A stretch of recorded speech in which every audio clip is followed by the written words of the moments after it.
Nous sommes déjà le 17 mai, de nouveau un dimanche avec vous, en votre compagnie, pour les 2 heures d'avenir. Vous êtes dans l'émission Malagasy Gaskia, en direct de Toulouse sur Internet. Partout dans le monde, vous pouvez nous écouter du moment que vous ayez Internet. Bonjour à tous.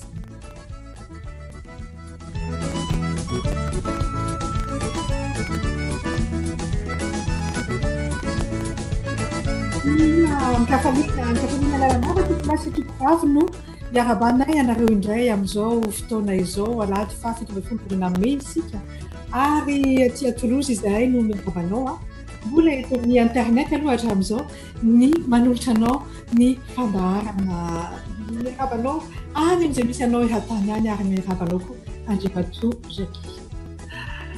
Kavalina Karavona no iarabanantsika rehetra izay manaraka ny fandarana gasikara amin'izao fotoana izao fandarana izay volaza teo moa zany fa amenanareo mivatana avy aty Toulouse izy aty tokantranona tsirairay avy moa sady mitondro mbola eo foana ilay mbola fitandrona ilay arato sosialy elanelana arato sosialy izay zany no mahatonga an'izao ary finaritra ary misaotra anareo manaraka tsy tapaka ny fandarana gasikara isaky ny alahady toy izao.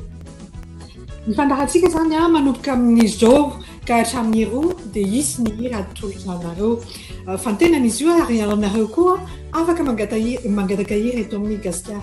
Avy eo no volosazany ny vaovao tselatra arahany anjara-priky dia anana vahiny isika ao amin'ny Zakoanorona. Namanao amin'ny Zakoanorona no anazafa sy hitondra atsika ny tetika safonenana izay atao hoe izo ireo nifodiny ireo malagasy tafahitoka aty ivelany aty Frantsa moa zany marimarina kokoa amintsika zao aizahoaiza zao izay tetika asa izay any amin'ny latsaka fatelony any amin'ny roa mety hisy ny filazana samihafa ary tsy misaraka etosika raha tsy amin'ny roa ora tolakandro. Notre programme aujourd'hui, eh bien, à 12h30, c'est le Flash Info. Entre-temps, vous aurez les chansons jusqu'à 14h que vous aurez choisi, qu'on a choisi pour vous. Et puis, après les infos, vous avez le Anzara Brick. À 13h, nous aurons des invités de Zakoanorona qui ont lancé, en fait, on va dire un projet, un mini-projet, un grand projet aussi en même temps, qui fait une campagne en fait concernant les Malgaches qui sont bloqués ici à l'extérieur et qui souhaitent être rapatriés. Où est-ce qu'ils en sont? Qu'est-ce qu'ils souhaitent faire avec nous et avec les Malgaches, vos familles, vos amis certainement aussi. Nous les aurons vers 13h. Et puis agenda vers 13h40. 14h, on va se séparer, mais on sait aussi que c'est difficile de se séparer de vous. Donc des fois, on déborde un peu, mais bon, voilà quoi. On est bien avec vous. Oui, on est très bien avec vous. Donc je laisse la main à Jackie là, qui anime. Coucou à Rav aussi à la technique. Oui, merci à Rav pour un petit coucou au passage parce que c'est lui qui nous transmet en ce moment, qui nous fait vraiment le technique formidable. Et on va commencer par la musique déjà avec Big MD et DS Twins, Malagasy Queen, et bon dimanche à vous, en écoutant, en regardant Gaskar.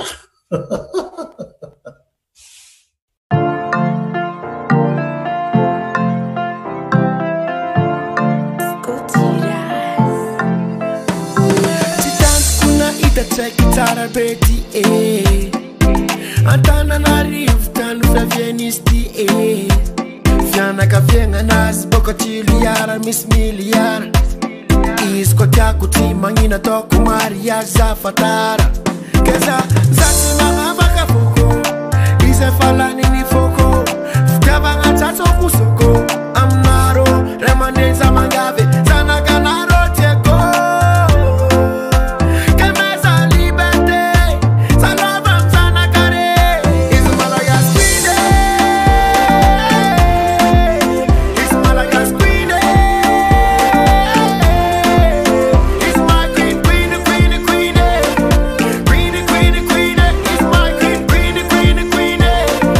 Queen za muya no ineza fight mate afata chanye nara na uzara chima disma ambara wanai isna malsa nitiki kele kenara tu nitanga vine fani baba nuni boka de godo kizon bangar metisage kara angeli mati na uzawe tubu tubi kima fiti fuku akila nawe insora kuzana are nana mota veya vitare iti fuku fatare tare mati na uzawe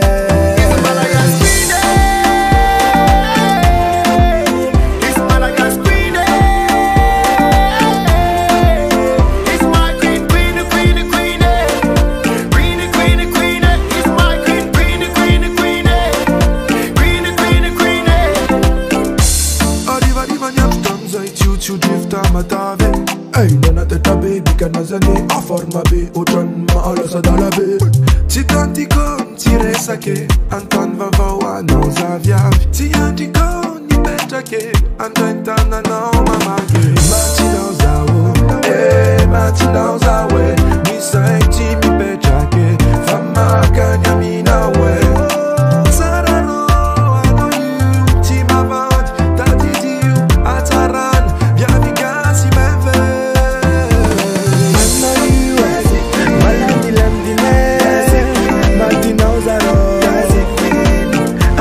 no jams in the nana. I know you as it.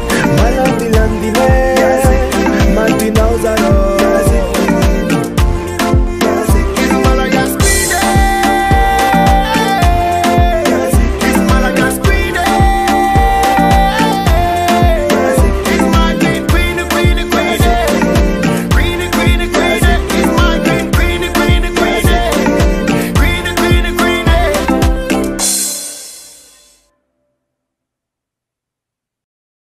Somary efa marina nomboka ny atsiketsika kely tsika amin'izao fotoana zao ary ny atsiketsika kely tsika mahafinaritra ny tsika ary ny tokantrano angy aminareo amin'izao fotoana zao mba mihetsiketsika koa miaraka aminay mahafinaritra ery zany dia somary verina kely amin'ireo hira azo lazaina hoe hira fahintsika hira tsy totany ela miaraka kely amin'ny Jean Rosina Trambongo mihitsy malateny zay fa nefa hotsarovana zany tamin'izany fotoanandro zany tao amin'ny radio nationaly malagasy.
Bongo zay niarahantsika tamin'ny Jean Sina Resona zay nandao atsika efa volana vitsivitsy zay fandarana gasikara zany ianao afaka mamela afatra afaka mamela manao j'aime ianao afaka manao an'izany ianao amin'ny page Facebook ny gasikara sy natanandroy zany ary mitoeatrantsika raha eo ampisakafoanana ianao dia miraro anao azo tomana zay raha ohatra kosa mbola ianao mpikarakarana dia tandremo arasomainy loka eo ampanarahana ny gasikara eraka miviavitsy lahatsika tsy ambelako aprafy ianao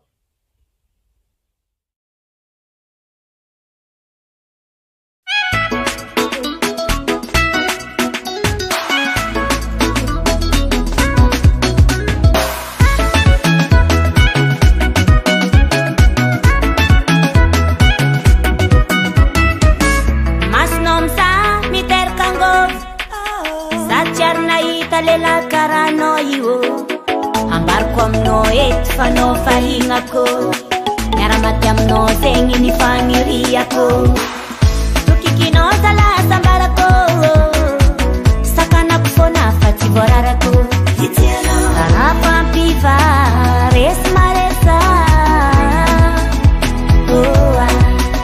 karakory ke ataoko mba ezany fa tegna loko marigny za io volana aminazy voanka dintana anao ko ny sety aminazy voany kanditagna na manery anao antarako maty aminao agnaragna anahy fa tsy famarako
Patana natsika zay meno fandarana gasikara amin'izao fotoana zao ary manaraka hatrany dia tsy zany io koa zany ry Victor zay meno fandarana gasikara manaraka hatrany mijery hatrany ny fandarana gasikara petit coco aussi ahery zay mianta l'émission Gascar continue il y en a encore le temps il y a encore midi passé de 16 minutes en ce moment et on va passer avec Farandre Mamonzi Jesosy no vatofy zoro.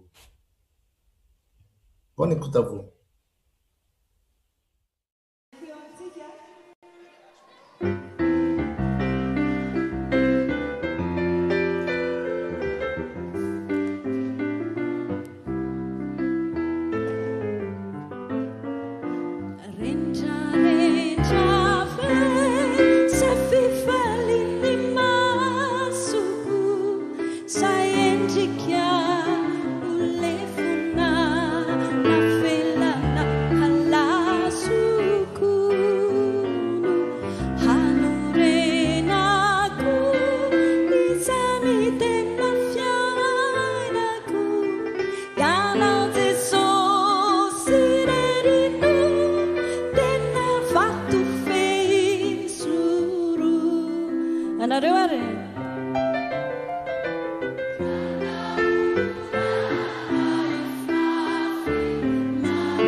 Ajumenatsiny favahiny azaraintody fatsiky rity momba fody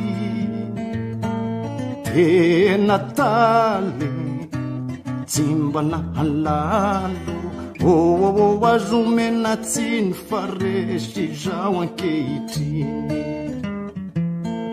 ajumenatsiny favahiny azaraintody fatsiky rity momba fody tena tala tsimbana halalo azomena tsiny faresy zao ankehitriny raha nampoziko fa nisy fandrikany lalako tena leko niova toerana no diaviko raha mba tsinjoko fa nisy fintany eo alohako tena leko lalankafa no ny zorako fa zomena tsiny fa vahiny azara intody fa tsikirity momba fody tena tala jimbana halale fa zomena tsiny fa resy zao ankehitriny raha nampoziko fa nisy fandrikany lalako tena leko niova toerana no diaviko raha mba tsinjoko fa nisy fintany eo alohako e tena leko lalankafa no ny zorako fa zomena tsiny fa vahiny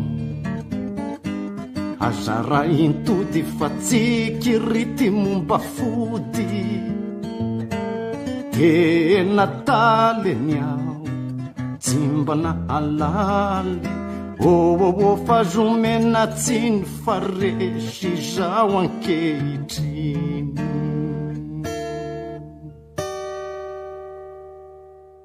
niaraka tamin'ny Erikimana antsika izay niranirany Razilina fandarana gasikara zany zay arahanao hitanao eo amin'ny internet zany dia eo amin'ny dagoura200.info tikobe.fr ary ny émission gasikara ao koa ny trankalan'ny gasikara na hitanao izany ary eo koa ny YouTube zany dia afahanareo zany rehetrarehetra zany dia fa amena safidy ianao anaraka ny fandarana gasikara amin'izany rehetrarehetra izany zao tsika dia hiaraka kely amin'ny Denis tsika amin'ny eto amin'ny fandarana gasikara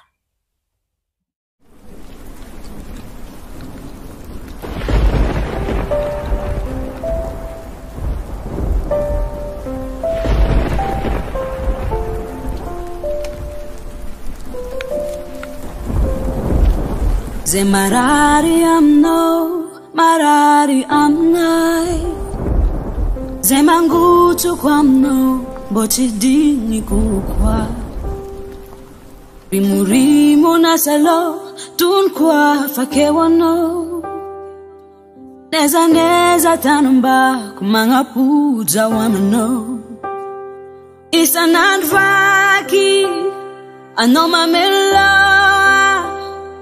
Tanga chitanga za te anjudi anao Wataku wabi Zema samba chanao Mbo itanova Ftiava kwa nao Karandeng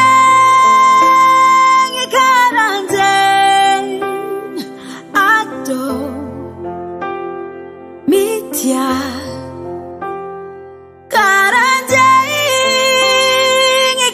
Karanjeng Ado Mitya Ano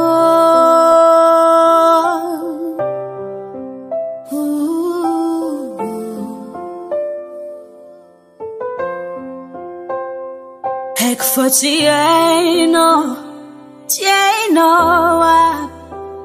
Fiantraika ny fisiano am fiainako jiaby Tsikitsiky sy hafanagna mamelombelogna Letrantsika ron-traotry zao teo lava velo Isanandro vaky anao mameloa Tagnatsy tagna zao te anjody anao Wataku wabe Sema samba chanoro Bo itanova Fiti ava kwa nao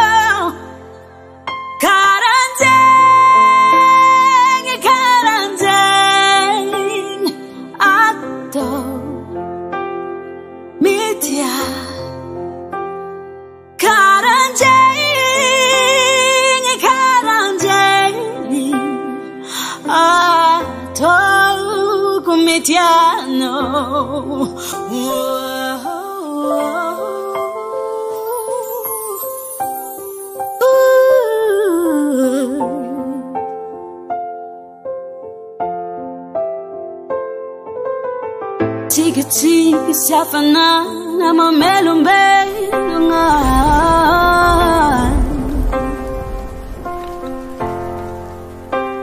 Oh yeah, legend tika roni choza te ulava vela.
Il est midi passé de 30 minutes avec l'émission Gascar. Donc maintenant, on va passer aux infos préparées et présentées par Marie-Jo.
Nous vous invitons à suivre le Flash Info de ce dimanche 17 mai 2020.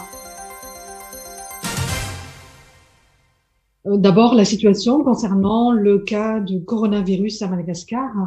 Selon les derniers chiffres d'hier samedi à 13h, le cap des 200 personnes testées positives au coronavirus a été dépassé cette semaine. 45 cas supplémentaires de Covid-19 ont été recensés, amenant ainsi le nombre total de cas à 283, dont 168 hospitalisations, 3 cas graves. 2 nouvelles guérisons ont été rapportées, ramenant le nombre total de patients guéris du coronavirus à 114, dont le bébé de 9 mois qui a été testé positif la semaine dernière. Pour l'instant, il n'y a eu aucun décès officiel depuis le début de l'épidémie. Par ailleurs, l'état d'urgence sanitaire vient d'être prolongé de 15 jours supplémentaires à compter d'hier samedi 16 mai 2020 sur tout le territoire malgache. À noter que le président de la République devrait s'adresser à la nation ce soir. Suite aux interrogations du gouvernement et du président de la République la semaine dernière concernant le nombre de cas testés positifs par l'Institut Pasteur, chiffres qui ont été jugés anormalement élevés, l'Institut Pasteur s'est expliqué lors d'une conférence de presse. Selon le directeur de l'Institut Pasteur à Madagascar, le professeur André Spiegel, aucune défaillance n'a été constatée dans le processus d'analyse de l'Institut Pasteur, en rappelant que le personnel de l'Institut Pasteur était compétent, formé, habilité à la tâche et d'expérience. Le nombre anormalement élevé qui les a eux-mêmes alertés s'expliquerait, selon lui, par une possible contamination involontaire d'une série d'échantillons, du fait de la présence d'une charge virale exceptionnellement élevée dans le prélèvement d'un patient et sur toute la chaîne, c'est-à-dire depuis le prélèvement par la structure de santé jusqu'à l'analyse de laboratoire, étant entendu que l'Institut Pasteur ne procède pas au prélèvement proprement dit sur le patient.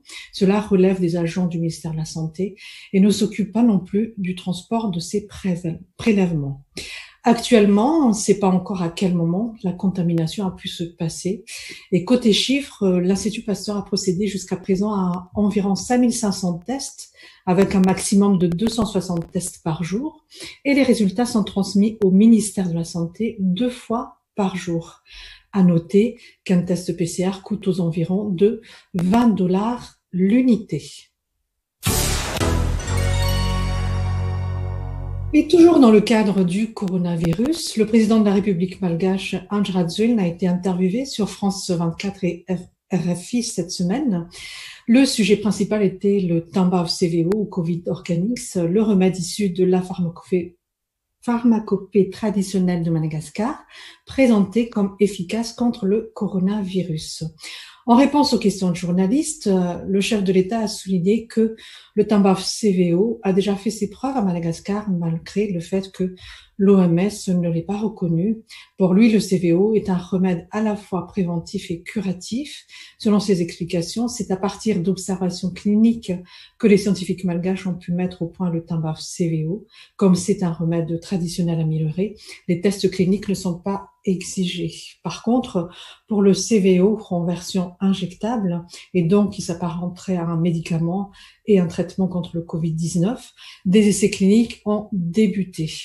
Andrazun s'est également interrogé sur les doutes émis par les journalistes et les autres institutions, entre autres sur le Tambaf CVO. Pour lui, ces questionnements n'auraient pas eu lieu si le remède était découvert par un pays européen. Ne sous-estimons pas les scientifiques africains. Malgache a-t-il déclaré.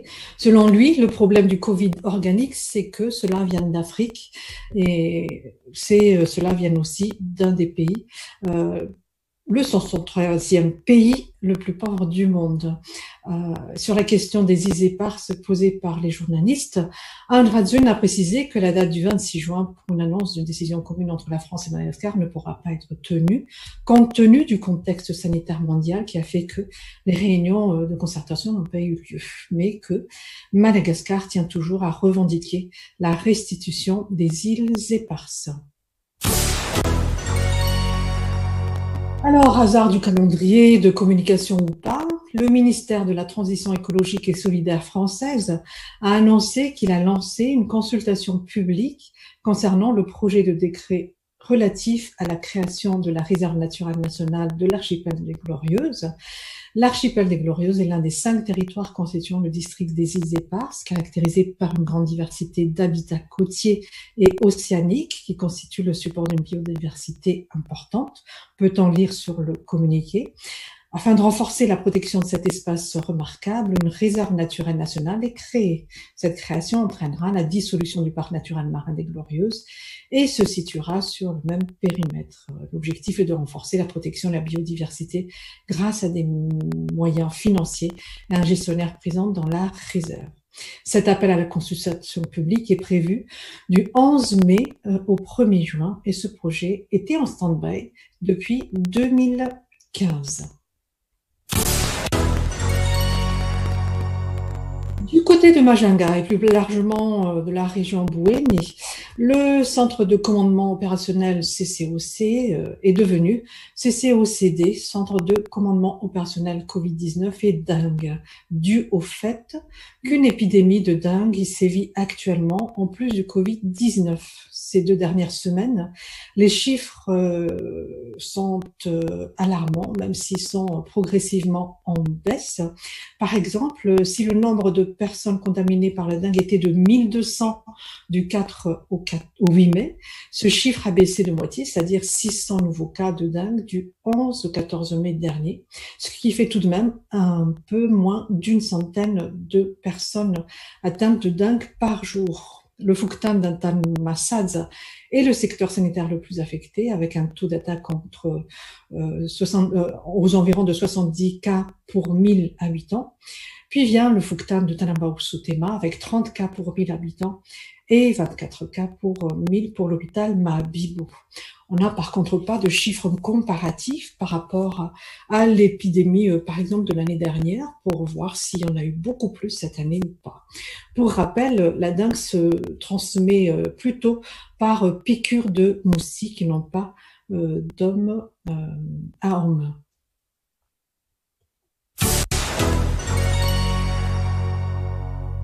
Un séisme assez fort a secoué les hauts plateaux dans la nuit du mercredi 13 mai vers 22h, heure locale. La terre a tremblé pendant plusieurs secondes. Il s'agirait d'un tremblement de terre d'une magnitude de 4,8 sur l'échelle de Richter et les secousses ont été ressenties en Antananarivo, en Sirabé, Fanjin et Fenaransu.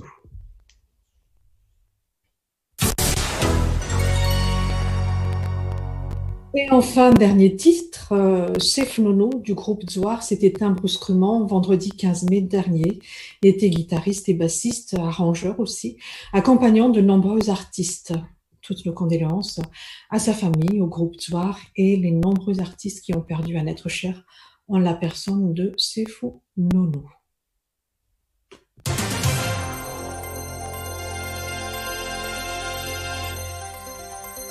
C'est donc la chanson de ce dimanche le 6 mai. Merci de votre fidélité.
Chini funi afaki fandrakutra oh oh oh Isai nutafarai samitia Isai nutafarai izay no tafaray samitia ratony ratsy mandroso tsy ankijery te hifaokaza efa najoro tsy aiky ho lavo fa hanao ankery hanarina ty futurotoro izay no tafaray samitia izay no tafaray samitia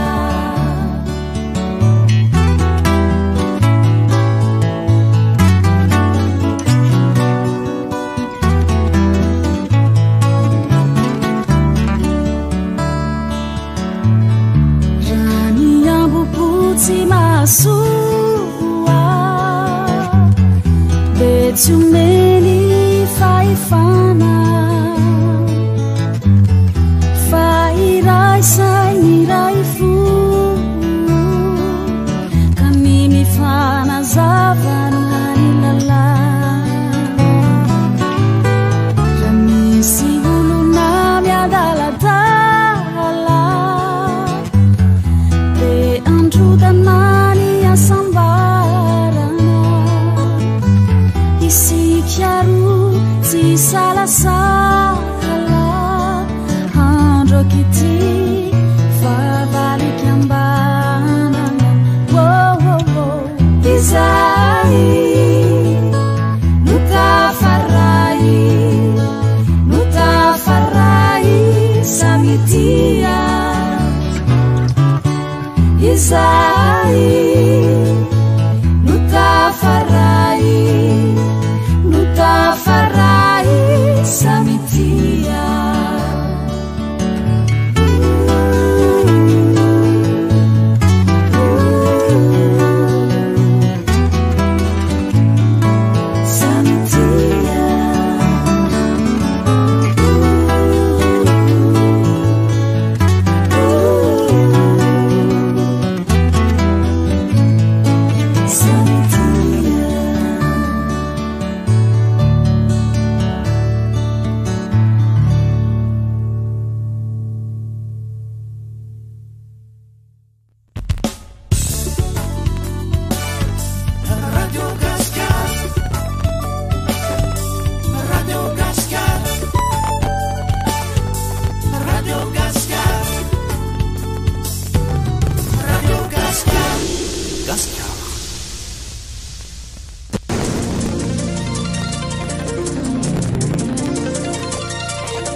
Anjara Brique.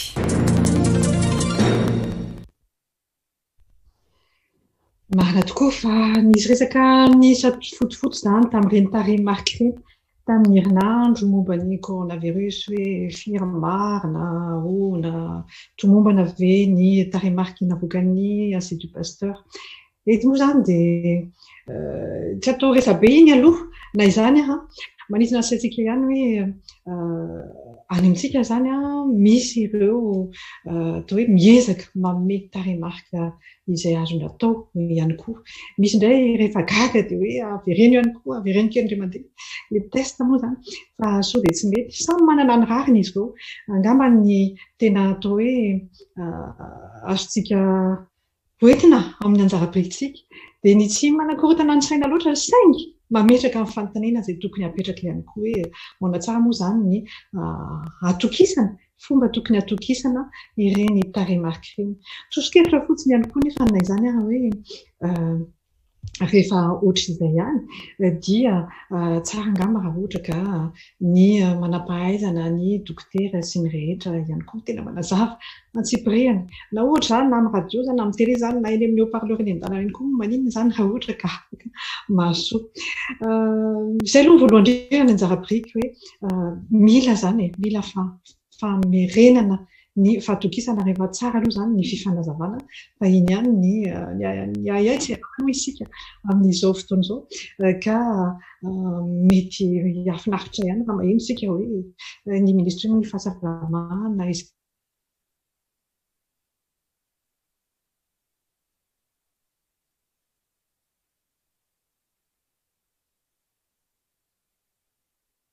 matoky izy dia mety mieritreritra hoe tsy izy tsony ny tarimarky anjara-briky faharoa dia hitantsika moa zany tamin'ity herinandro efa tapabolana zay angamba hoe nisy tokoa ny fiarahamientany tany afrikanina zany sy Madagasikara amin'ity resaka Covid ity, fomba fandraisany azy, fomba fitsaboana, fomba fifanohanana na teo amin'ny araky ny fanafany zany, fanafody zany na teo amin'ny atao hoe sehatry ny ohatra zany ianao hoe maheno ianao fa ny firenena afrikanina iray dia manolotra ny fijerena ny fanamarinana test moa zany ny fanafody ny firenena sasany afrikanina ihany koa.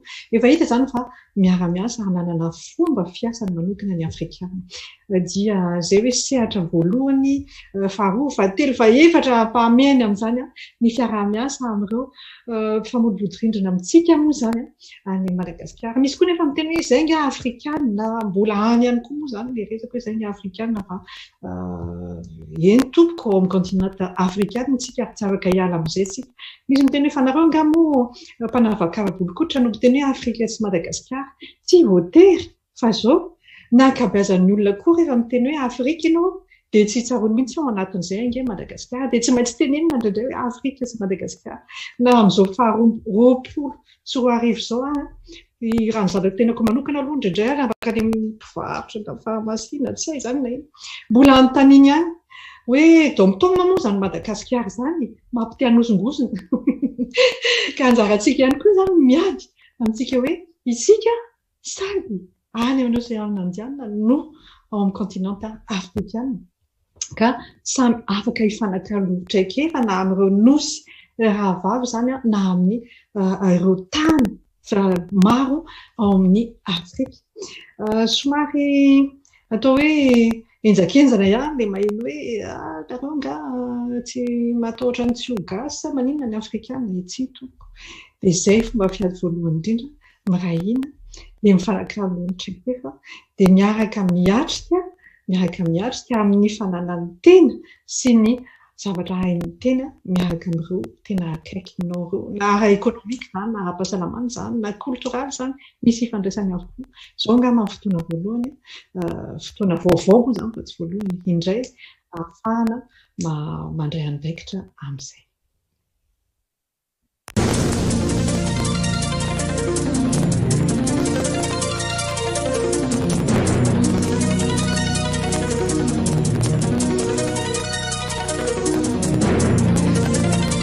Anjara briky.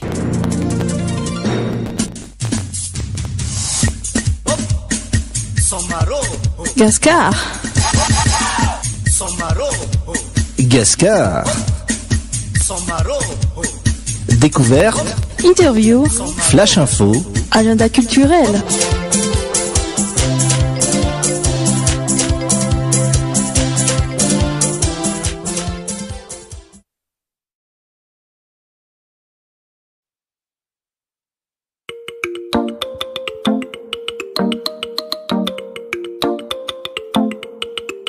Rebecca. Oh, oh, yeah.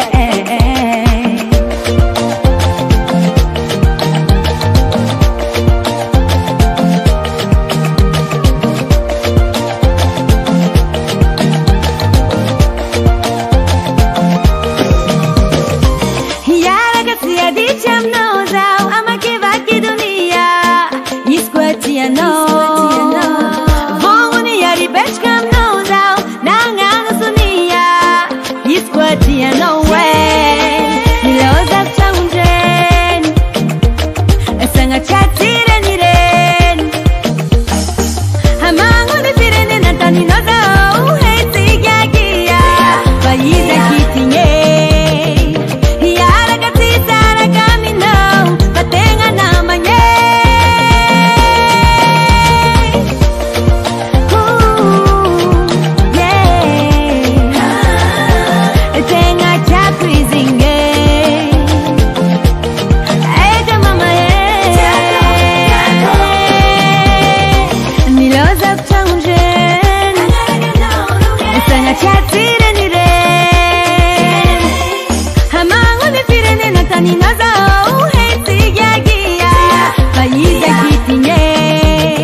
dia mbola eo am-pianonan'ny fandarana gasikariana ianao toko lasy toko vavy amin'izao fotoana izao moa dia eo amin'ny internet isika maro ny azonao fomba azonao miaino any gasikara misy ireo mbola tamana amin'ny ainy fotsiny fa tsy mijery akory dagradio-centre.info misy ihany koa ny tigbe.fr ary misy ihany koa ny gasikara.com eto amin'ny YouTube sy ny Facebook moa zany dia zarazara ohatr'izay nareo rehefa jerena zany rehefa jerena hoe aiza moa zany nareo no mihaino karazany dia mbola ohatr'izay ny amin'ny onjam-peo indray dia somary tarakely herinandro tsy indraindray fa dia lanatsiny aloha fa eto amin'ny samy mbola aty an-trano aloha izay hatramin'izao mialady no mivatana fa amin'ny andavanandro no afaka mijery ary mihaino an'ireo fandarana izay efa nisy zany na eo amin'ny YouTube raha teo mbola mijanonao na eo amin'ny gasikara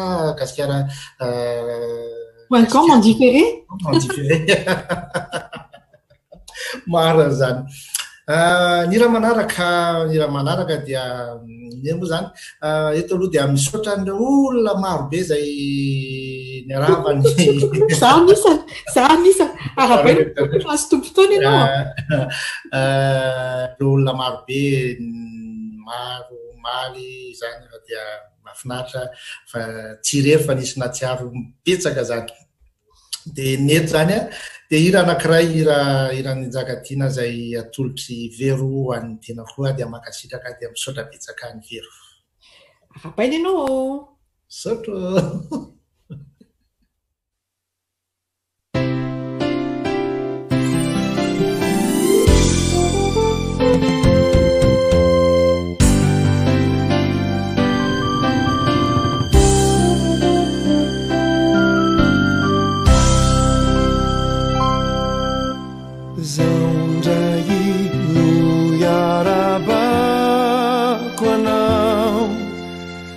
Singeri nanduani minateranao mitsiki mifarisi mirabu fanyani udeandu sutuku nyafalinao nwafalikuyanikyu nyasambara sambara kukuku utantera katukuizamyaniu yadantaina mini fumadiu zawane fatimata katra zavatsarubi fatata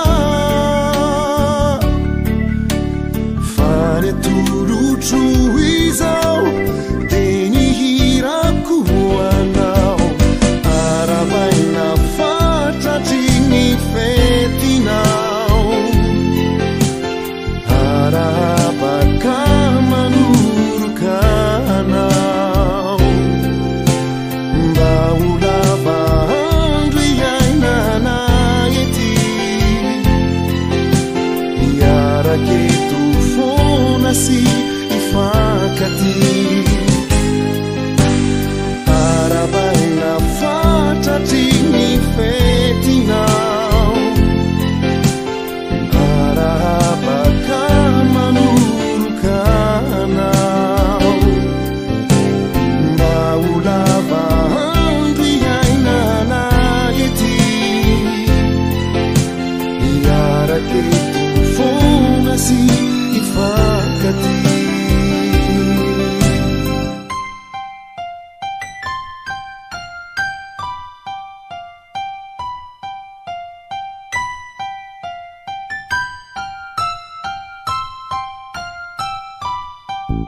dia mitohy ny fandaharana eto amin'ny Gasikara, afaka fotoana fohy isika aoriana ny raha famantarana dia andray vahiny anankiroa ity izany fa zareo ao amin'ny Zako anorina iaraka amin'ny Mikandrembevitika iaraka ihany koa amin'ny Tojoaina. Raha ndray mbovonjy afaka minitra fohy segondra mihitsy ary zany satria anao iraha famantarana kely vetivety isika.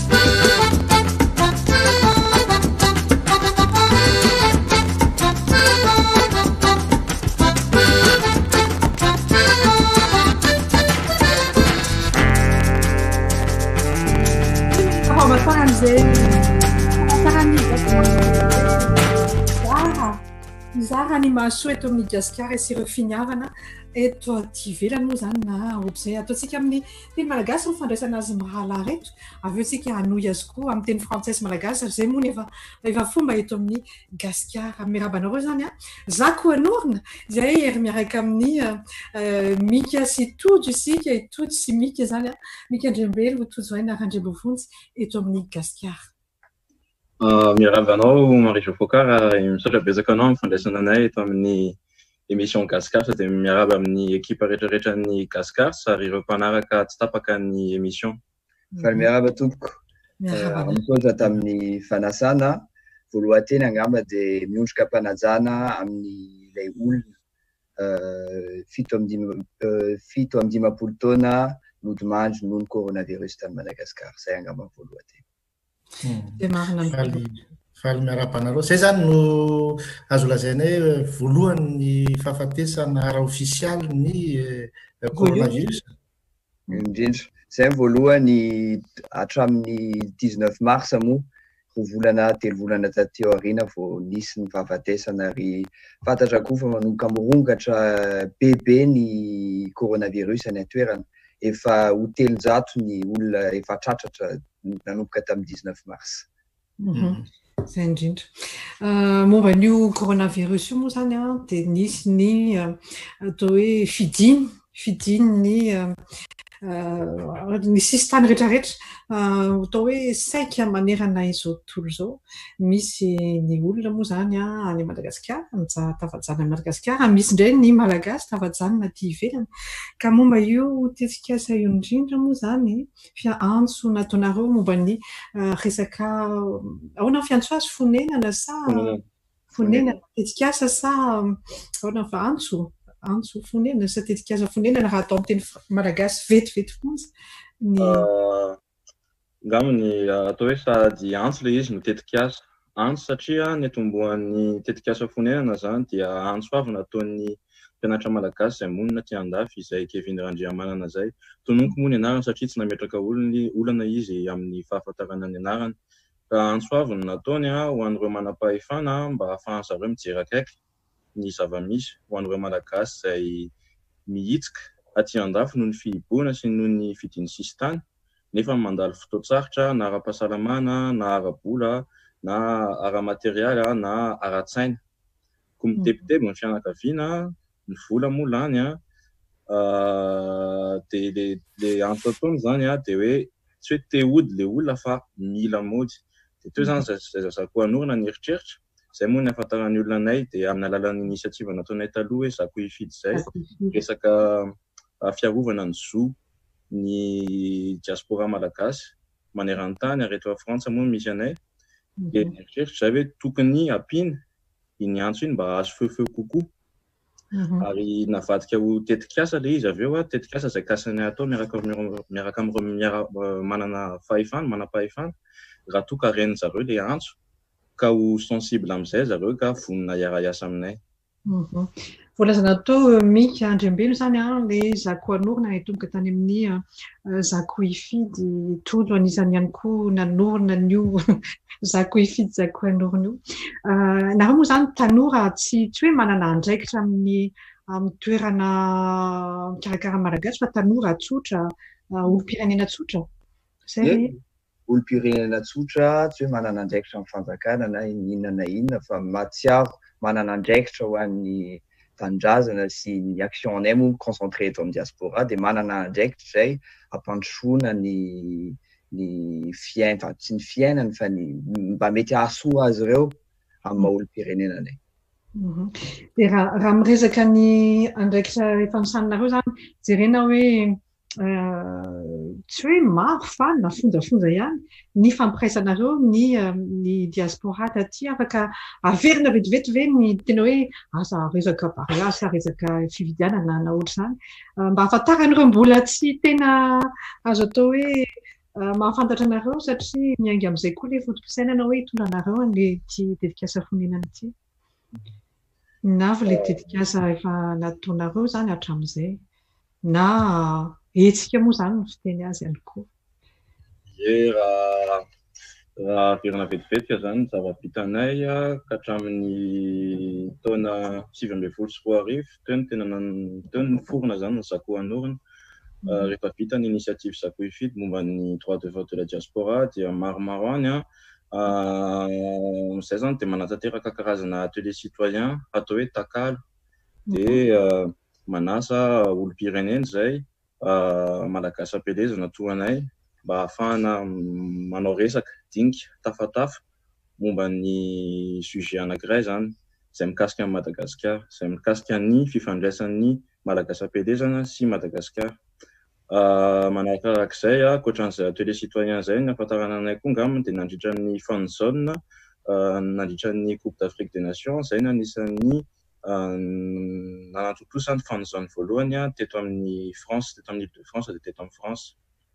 Ary niarany asa tamin'ny association Alefa Barea izay mbola isaoranay eto. Manarakarak'izay nanatanteraka ny événement hommage ho an'ny Mahaleo noho ny fahalasana ny Andrarezina i Dada sy Fafa dia namory olona maro izay tena amin'ny quai de Seine ahafahana manatanteraka an'izany fahatsiarovana zany. Inona koa izy izay afaka menona an'izay? Ataoko hoe maromaro ihany angamba ny hetsika efa nataonay fa ny objectif any Zakoanorona angamba ny avery-kely hoe manana ny viny izay miala tsiny mampiasa teny vahiny i-redynamiser any diaspora. Mena dynamisme, coup de souffle kely ny diaspora satria pesaka ny zavatra azo atao eto pesaka ny zavatra atao eto amin'ny atao malagasy aty ivelany ary mila miray, mila presse ireo malagasy ireo ary izay ny tena tanjonay voalohany.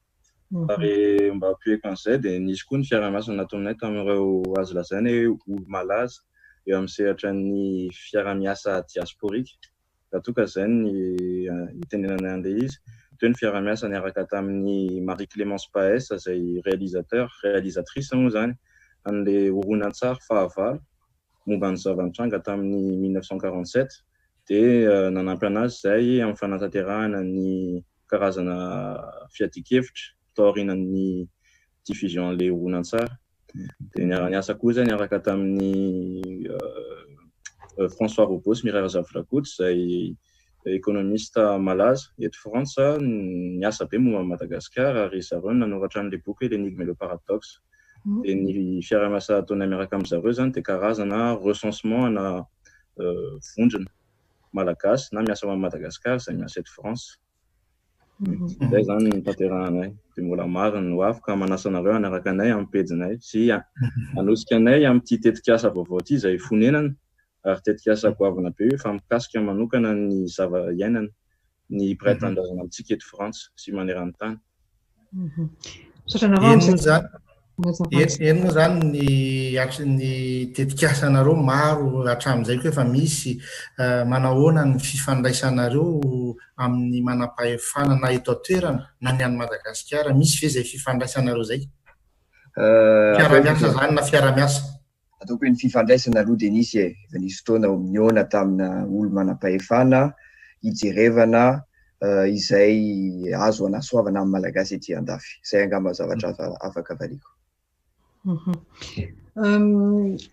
Tapany voalohany ataontsika amin'ny teny malagasy, avy eo ataontsika fitinina amin'ny teny frantsay fa malagasy ihany moa tsika.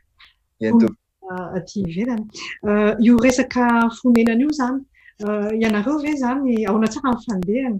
Nareo ve zany ohatrany hoe naka andraikitra hijery hoe ahoana fomba fampidinan'ny malagasy any amin'ny tanindrazana sa inona ny tena nataonareo amin'ilay fonenana? Valiko angamba izay fanontaniana izay. Hatramin'ny voalohany ny tena napriska anay, nanosika anay nanao an'io tetika io dia ilay antso nataon'ilay mpianatra anankiray momba ny situation any malagasy maro eto andafy. Mpianatra olona avy any Madagasikara nanao mission taty andafy tourisme dia tsy tafody. Mafy be ny zavatra iainany sasany satria misy veriasa, misy tsy manam-bola andoavana hôtely tsony nefa tsy maintsy mody any Madagasikara dia naka andraikitra zay satria mbola tsisy nanao moa. Dia izay ny tanjonay hoe doranga hivondrona hiconstituer liste anankiray dia ho soumetiavana aux négociations avec les autorités publiques io zavatra io.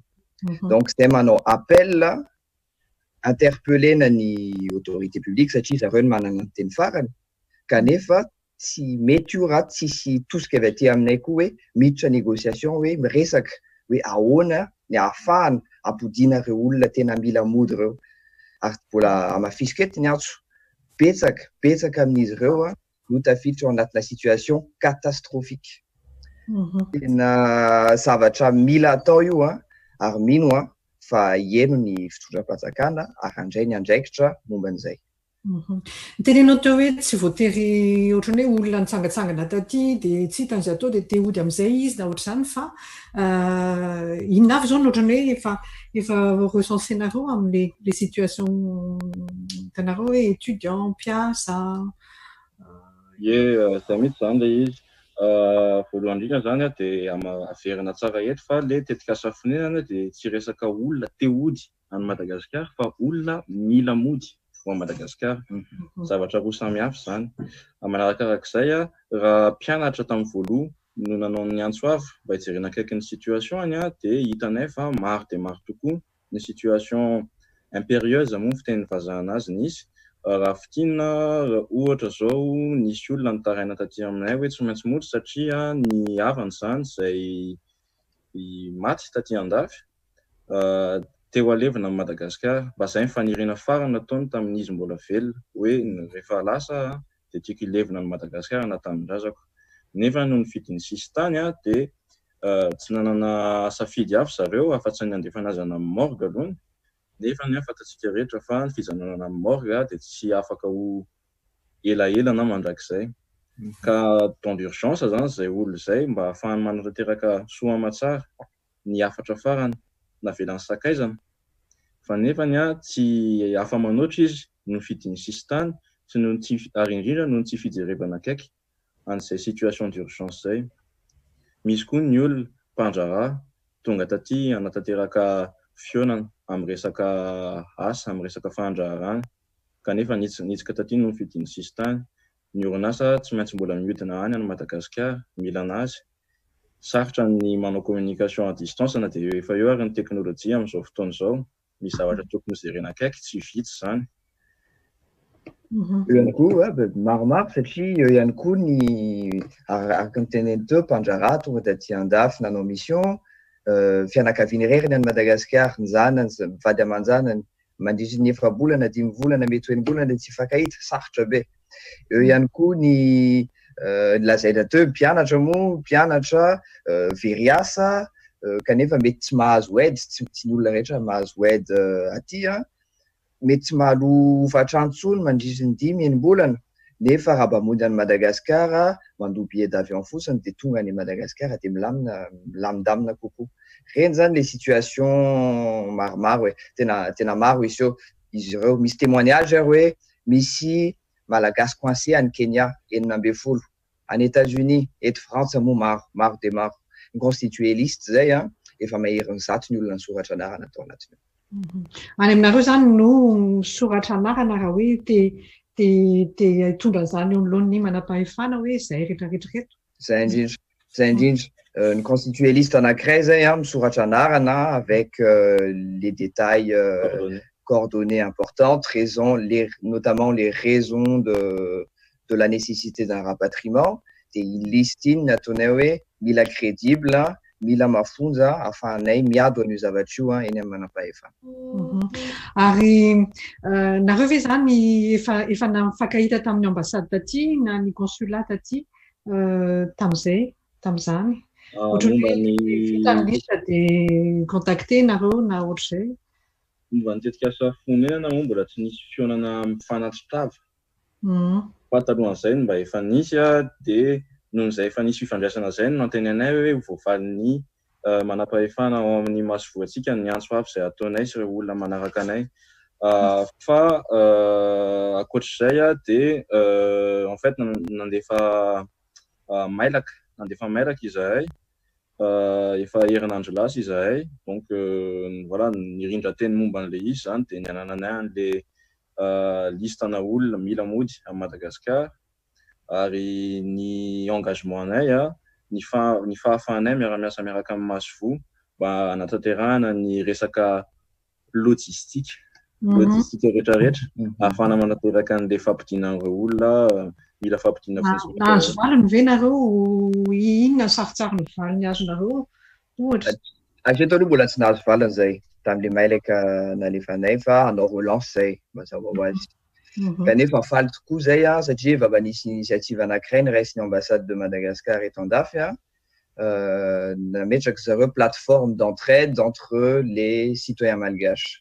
Dikan'izany hoe raha ohatra hoe misy malagasy mila fanampiana ninonino, mety ho trano, mety ho sakafo, mety ho akanjo, ninonino ny fanampiana ilainy, mety conseil amina resaka taratasy ohatrany dia misoratra anarana amin'io plateforme io dia misy ny olona hafa moa misolicite ny aidany manolotra amin'ny fanampiana maro samihafa.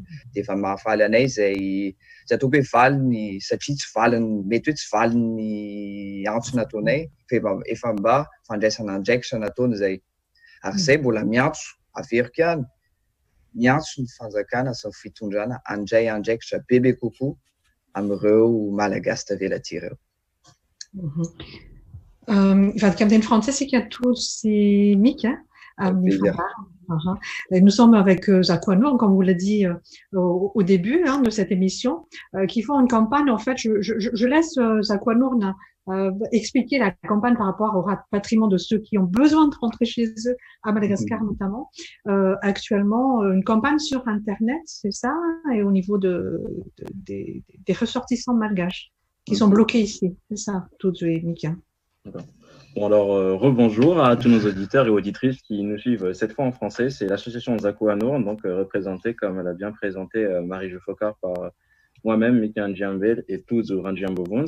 Alors, sur le projet Funenan, donc, qui est une façon un peu poétique en malgache de désigner le mot foyer, le foyer chez lequel on rentre déjà quand on se sent mal, et aussi le foyer chez qui, même en France, on aimerait bien se sentir.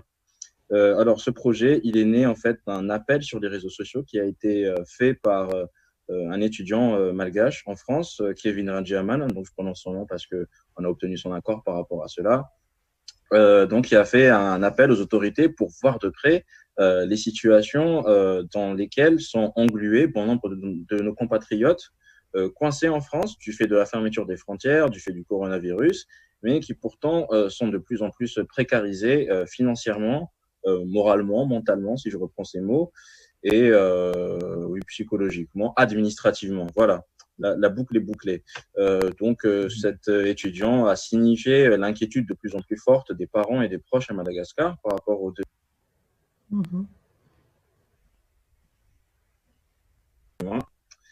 Et donc, on s'est dit qu'il fallait porter cette voix-là qui avait été émise par Kevin Ranjiaman, parce que nous, à Zakwanur, notre but essentiel, c'est de contribuer à la défense des droits et des besoins de la diaspora malgache à travers le monde, et notamment en France où nous sommes établis.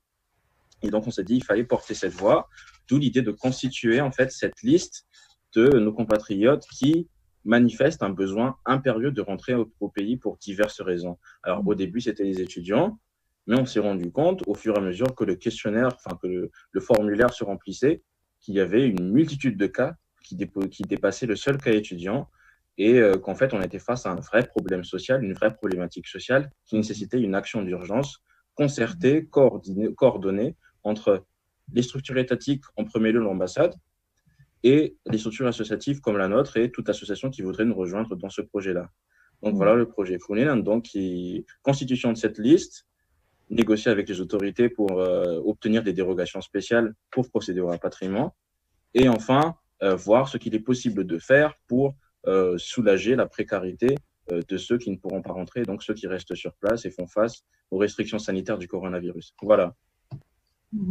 Les autorités étant réceptives plus ou moins actuellement à cette initiative?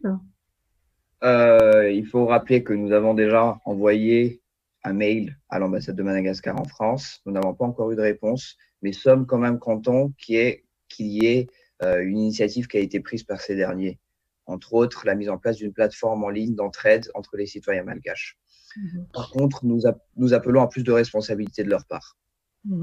Qu'est-ce que vous répondez à ceux qui, même quand on a publié votre venue aujourd'hui, hein, il y en a qui ont commenté en disant mais comment ça, pourquoi rapatrier des gens alors qu'on est dans une crise sanitaire, ils vont ramener la maladie chez nous, qui restent chez eux, enfin pas chez eux mais en France, à l'étranger? Alors, sur ce point-là, déjà il y a une chose qu'on pourrait regretter peut-être et qu'il est important de souligner ici, c'est peut-être le manque de prospective qu'il y a eu de la part de nos autorités par rapport à la gestion de cette crise et par rapport au rapatriement surtout par rapport au rapatriement qui aurait été envisageable. Alors, je m'explique. On a fait rentrer quand même beaucoup de personnes dans un délai de 5 jours avant le début du confinement en France qui a commencé le 17 mars, si je ne me trompe pas. Et donc, dans ce laps de temps de 5 jours, beaucoup de personnes sont rentrées. Il y a eu la petite polémique autour de ce fameux vol AF 934 en provenance de Paris qui a ramené pas mal de patients contaminés à Madagascar et on pense que ça a été la principale clé d'entrée du virus à Madagascar. Donc on a pris cher à ce moment-là, c'est la diaspora malagasy. Mais en fait, en y repensant, c'est vrai que le niveau de circulation du virus à ce moment était de 2,5, c'est-à-dire qu'en moyenne, une personne contaminée en contaminait 2,5 autres. Or, pendant le confinement, en France, il a été prouvé scientifiquement que ce niveau de contamination, ce niveau de circulation a été ramené à 0,5, c'est-à-dire qu'une personne en contamine moins d'une lorsqu'elle est en contact. Donc, peut-être avec un minimum de prospective sur la façon dont le virus aurait évolué avec le temps, on aurait pu procéder à des rapatriements en minimisant le risque de contamination à ce moment précis du confinement où le R0 du virus était à 0,5. Toujours est-il que des rapatriements, il y en a eu, organisés par d'autres pays, à la fois durant le confinement, mais aussi actuellement. Et tant qu'il y a un respect strict des mesures sanitaires en cours en France et à Madagascar, sachant qu'on va quand même demander à nos compatriotes qui rentreront à Madagascar de se plier à la discipline imposée actuellement par le gouvernement malgache dans les champs de cette crise sanitaire, je pense tout de même qu'il est possible d'appeler à la responsabilité de chacun pour faire en sorte que ce rapatriement se produise en bonne et due forme et en minimisant les risques pour Madagascar et pour nos ressortissants. Est-ce que vous avez un exemple de pays africains qui ont procédé au rapatriement de leurs compatriotes depuis ces 2 mois de confinement? Oui, alors sur ce point, Zakou Anour essaie d'être en relation avec d'autres associations, d'autres diasporas africaines, notamment en France. Et on a récemment reçu de bonnes nouvelles de la part de nos amis guinéens qui, sous peu, bénéficieront en fait d'une procédure de rapatriement, donc toujours par dérogation spéciale, issue d'un partenariat, enfin d'un travail concerté entre l'ambassade de Guinée en France et au Portugal et des structures associatives, notamment l'association des étudiants guinéens de France. Donc, ça montre que c'est possible et que surtout, le meilleur moyen d'y arriver, c'est toujours la concertation et un meilleur travail entre les structures associatives qui peuvent constituer de bons relais, qui connaissent les personnes au plus près, et l'ambassade, en tout cas l'État, qui a les moyens de mettre en œuvre tout l'aspect logistique.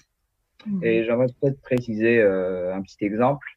On a appris dernièrement qu'un vol entre Madagascar, Antananarive et Saint-Denis, La Réunion, a été organisé pour rapatrier 50 Réunionnais à La Réunion. Il faut savoir que c'est la compagnie Tsaradi, compagnie nationale, qui a été utilisée à cet effet.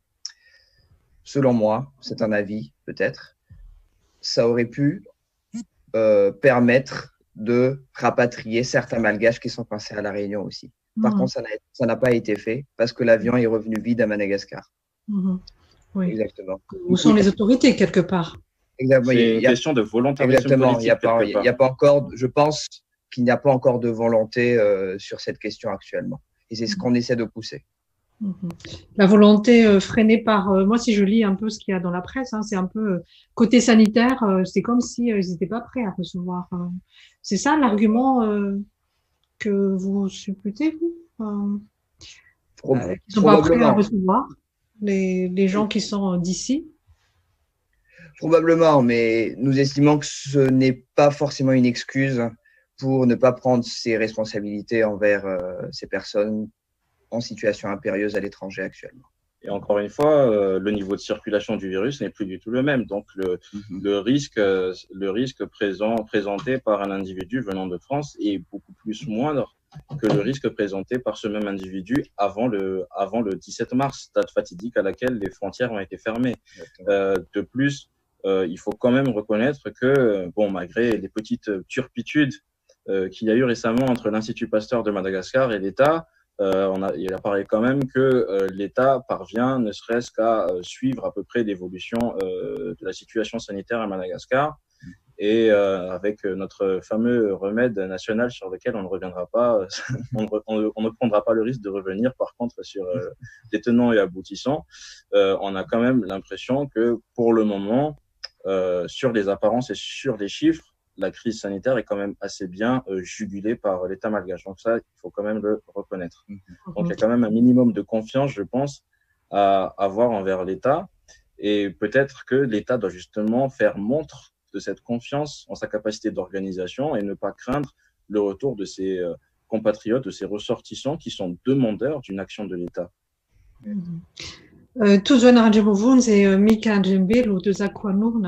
Quelle serait l'étape suivante pour vous dans votre souhait le plus fou pour voir que ce projet il avance? Ce serait quoi?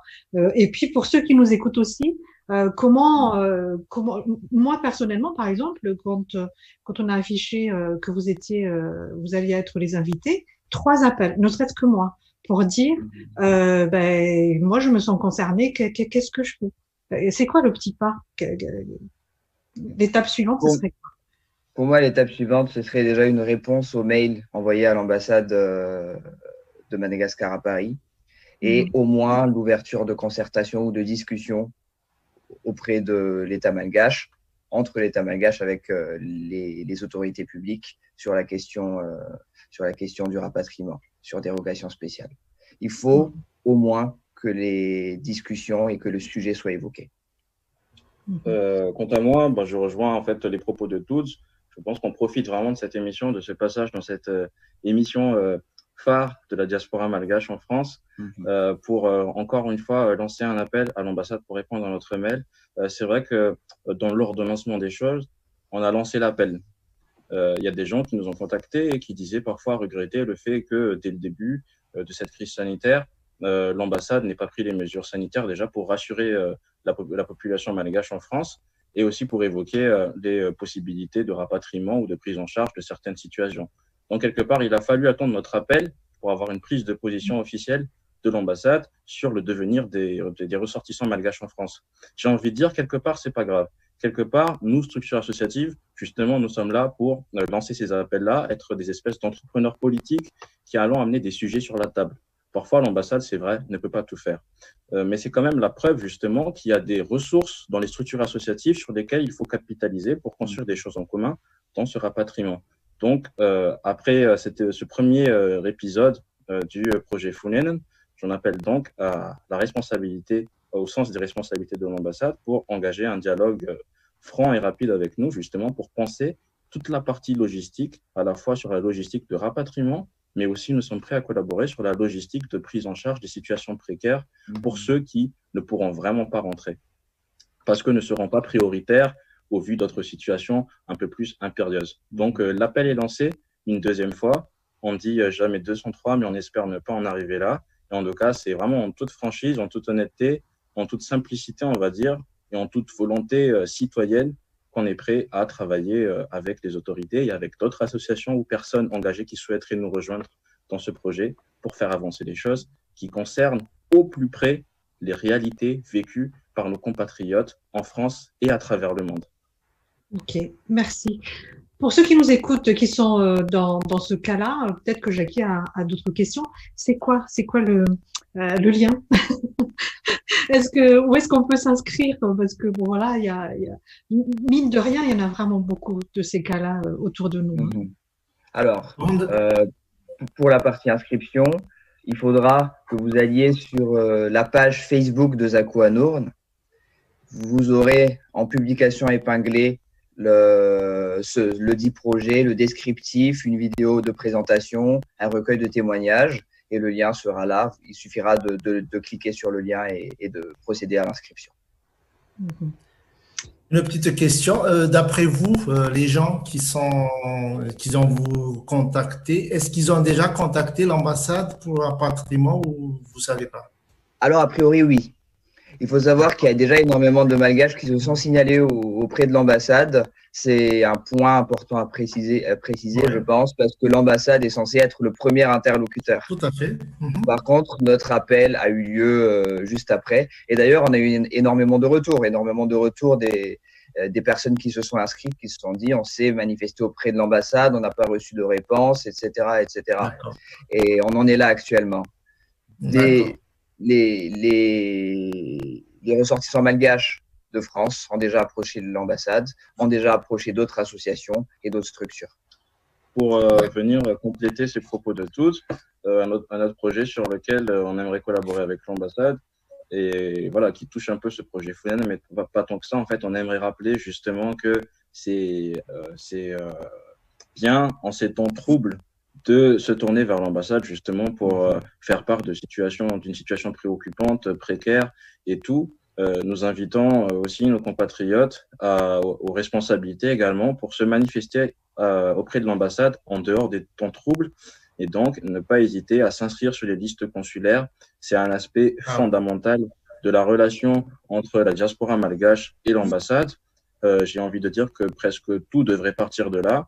Donc, pour améliorer les actions à l'avenir, la prospective qu'on demande aussi de la part de l'ambassade, ce serait vraiment intéressant et édifiant de la part de tous nos compatriotes, nous y compris, voilà, de s'inscrire sur ces listes consulaires-là. Ok, merci tous. Joanne Arandjebouvouns, fondateur aussi, un des membres fondateurs de Zakua Nourn, Mika Djembil qui est vice-président actuellement aussi de Zakua Nourn, pour cet éclairage, ces échanges. Et nous invitons donc à nos auditeurs à se brancher sur Zakua Nourn, par rapport à vos familles, vos amis qui ont besoin, ne serait-ce que déjà de se retrouver ensemble sur je ne suis pas seule en fait. Il y a une structure qui accueille voilà, vos doléances et vos témoignages. Encore merci Marie-Jo, merci pour cette invitation sur émission Gazikar. On espère te retrouver bientôt. Merci à vous. Merci. Encore merci. Prenez soin de vous, prenez soin de vos proches et à bientôt. À bientôt. Merci. Et rendez-vous sur la page de Gascar, la page de Zakua Nourn et sur les plateformes, on va dire, qui vont relayer, on espère, cet appel. Au revoir. Gascar. Gascar. Serasera. Tapatapany. Tontolon'ny kanto malagasy, kulturaly, fomban-drazana.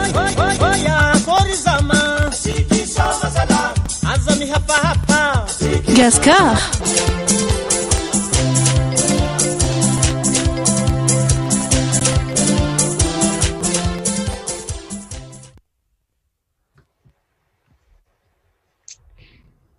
Tonga ny fotoana ianona ny hira indray moa zany amin'izao fotoana izao asa ina ny hira manaraka azontsika enonao andry Matozaki. Raha efa vonimboninao monsieur Ravo ny irany nisy nangataka teo amin'ny Facebook izay Marie-Jo irany Joary. ia Iranitsoary mpiaino avy eto Toulouse zao zany dia matsiaro indrindra ny tarika tsoary ary teto amin'ny Gasikara nainono voalohany ny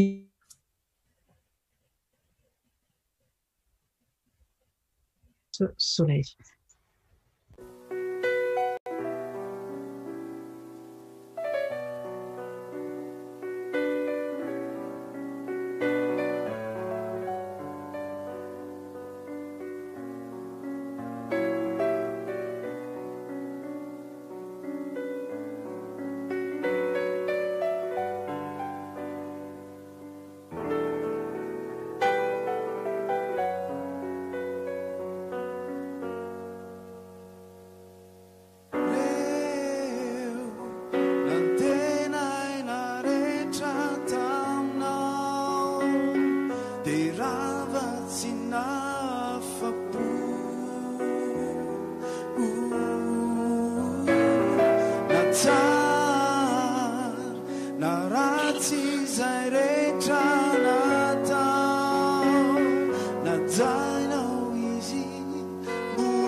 tarika tsoary sy tsy akely an'ny sefo nono zay izy azo lazaina hoe izy no mitarika izy no filomo zany izy no isy amin'ny mpamorona mpandrindra ny rany tarika tsoary ary mpanaraka artista maro ny faraparany niarahana dia nanaraka ny farakely ny tena nahitana azy efa tao anatin'ny tarika maro moa izy amin'izany fotoana izany. Ny hirantsika manaraka irany Indrina Riamamonjy Makanesa Tiamiko firarangatahany marika avy any La Réunion dia atolo no an'ny fianakaviana manontolo sy ny mpanaraka ny fandarana Gasikara.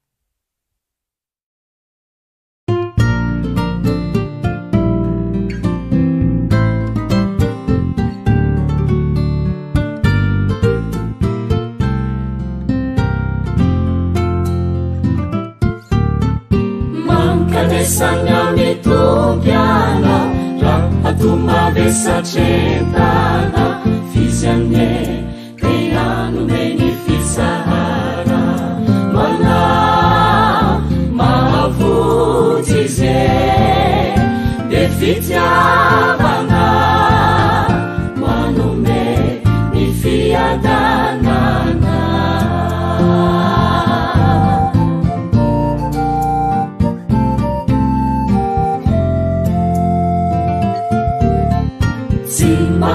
Tini afave, si mahai mamela yeluka, halanu mi fankala sa dibelu, lumpu mafuzize, defitiavana, manume mi fiadanana.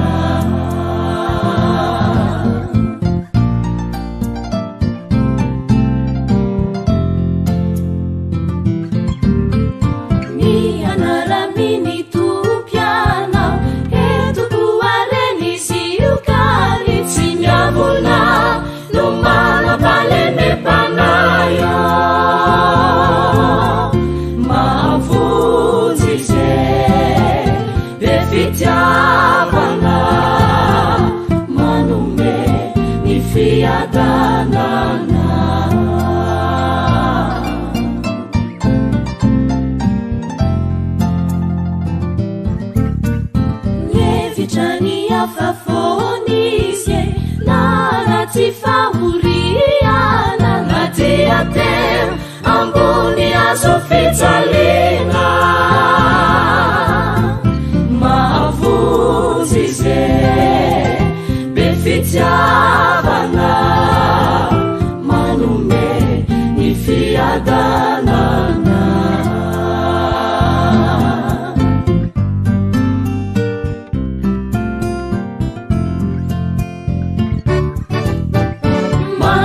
Sanya mitompiana atumavesacentana fizane teano menifisahara wana mavuzize befitiavana manume nifiadanana.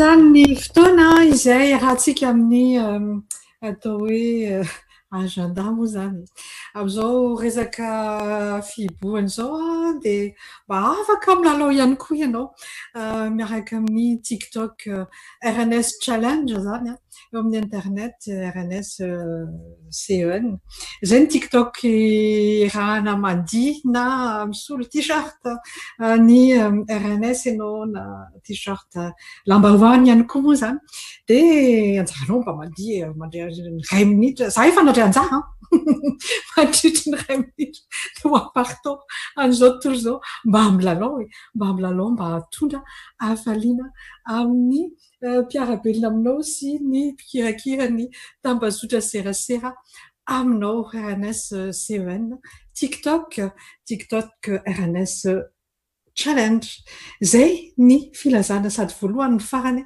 raha ny amin'ny androany fotsiny ihany.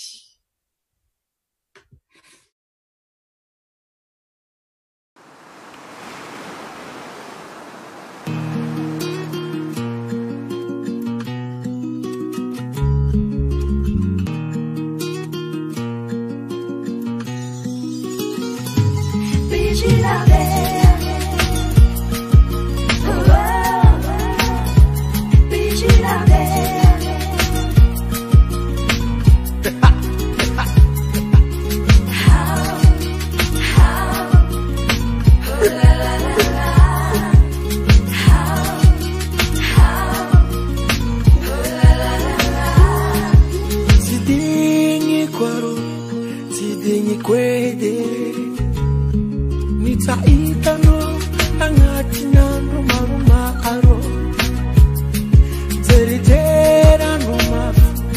zaro malalako kizangini matongaza amangivanyanao matete sidinyi kolo sidinyi kwete nichaitano anasinyalo malumalo teriterianuma zaro malalako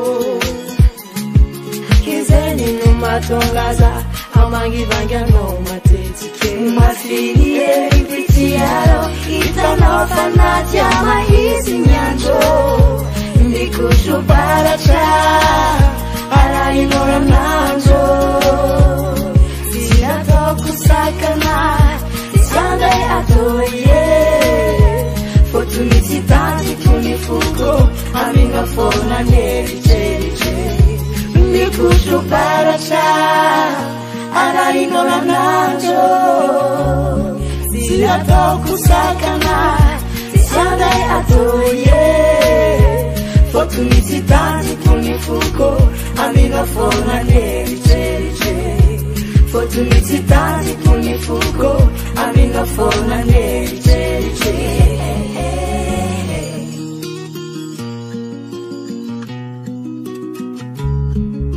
Vitiava kono Donko dila luotaro Izako tima itano Karamararira are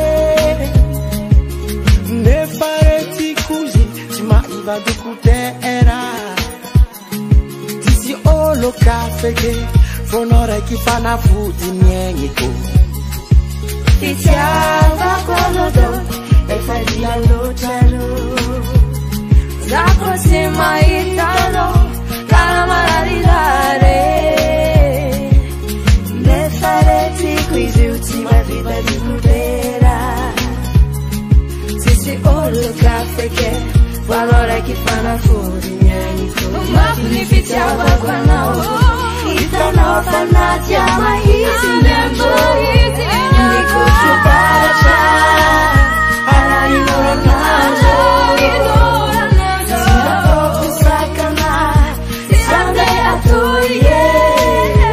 Fotunititati tunifuko aminofona nerichereche ndikushubaracha arainorananjo sinatokusakana siandai atoye Fotunititati tunifuko aminofona nerichereche Fotunititati tunifuko aminofona nerichereche Ndikushubaracha arainorananjo sinatokusakana siandai atoye Fotunititati tunifuko aminofona nerichereche Fotunititati tunifuko aminofona nerichereche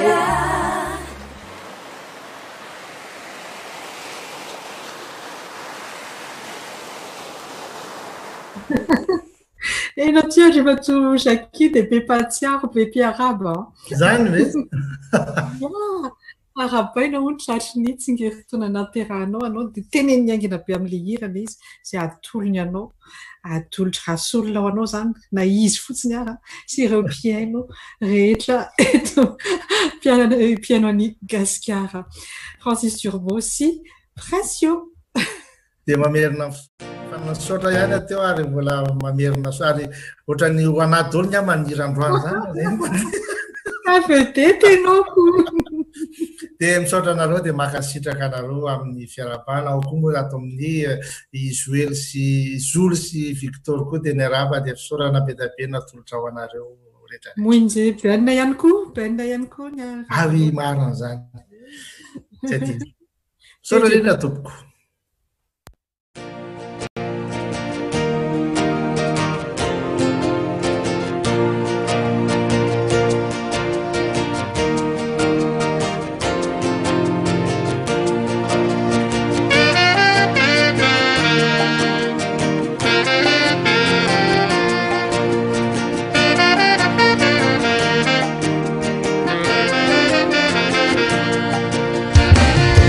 Atuntu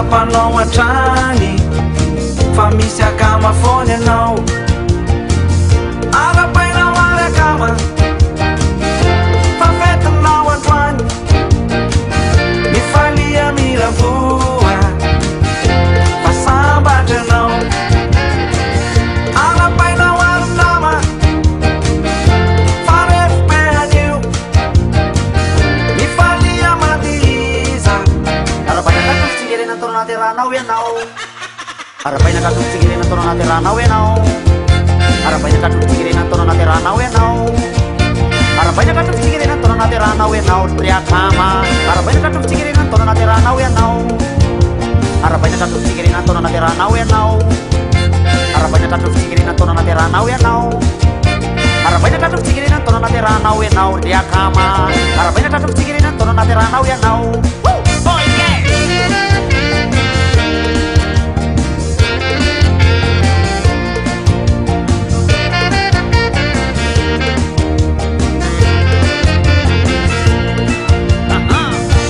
Birthday to you. Joyeux anniversaire. Rasendra ianao tirty naiza misy anao tsaro fakama ihany no mirazo anao mafimafy aneny fiainatsika ety ka mirarisoanao mba ho point satrany izay bizina atao arapainao arapaina fa fetinao androany mifania milavoa fa sambatranao arapainao ary akama fa refobe anio mifalia mandiza fa happy birthday to you. Happy birthday to you. Happy birthday to you. Happy birthday to you. Yakama. Happy birthday to you. Happy birthday to you. Happy birthday to you. Happy birthday to you. Yakama. Happy birthday to you. Yes.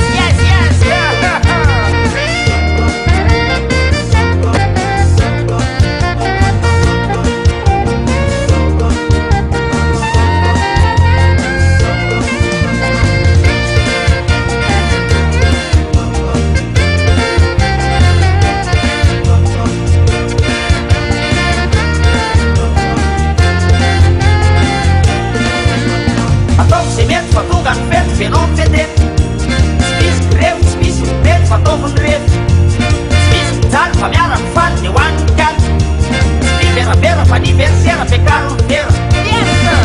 Arapaina, wara, kama Yes, man! Maref, now and run Top semet, Falia, miravua Fatugan fet, Pasamba, janau Arapaina, wara, nama Yes! Anniversaire. Mifalia madiza fa happy birthday to you. Happy birthday to you. Happy birthday to you. Happy birthday to you. Happy birthday to you. Happy birthday to you. Arapaina katofitsingerena tao anaty ranao ianao Happy birthday to you. Arapaina katofitsingerena tao anaty ranao ianao Yes. Happy birthday to you. Happy birthday to you. Oh, happy birthday. Yes, sir! Happy birthday to you. Oh, happy birthday to you. Oh, happy birthday. No. Taufa yaraka mina Uaize Yaraka ina nagato Andau salahi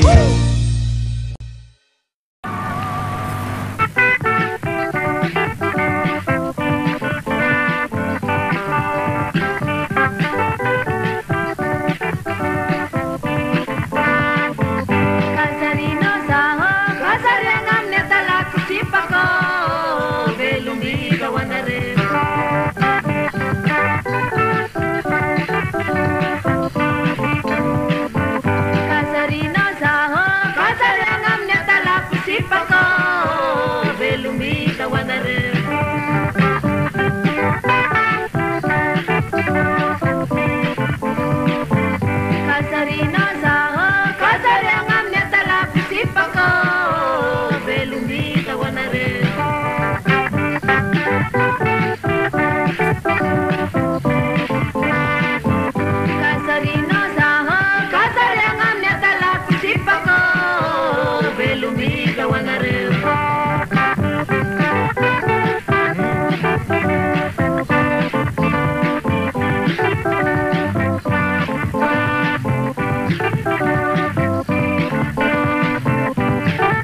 Amin'ny rora eto amin'ny fandarana gasikara amin'ny fotoana izao efa divadiva farana ny fandarana ny iranisy nangataka anankiray teto amin'ny fandarana Marizo.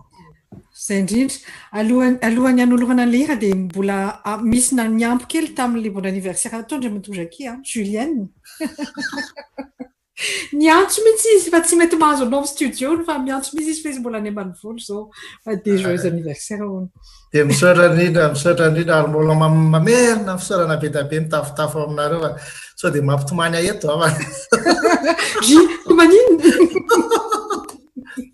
Fa dia misaotra nareo Ny raha manaraka zany dia tolotra ny vola izay nangataka amin'ity hira ity aingana ka ity le hira nitadiavinao vola va les castres dia faly mifakahitanao koa aminao koa eto amin'ity internet ity zany mibako vola avy any castres sofa sambatra manana anao.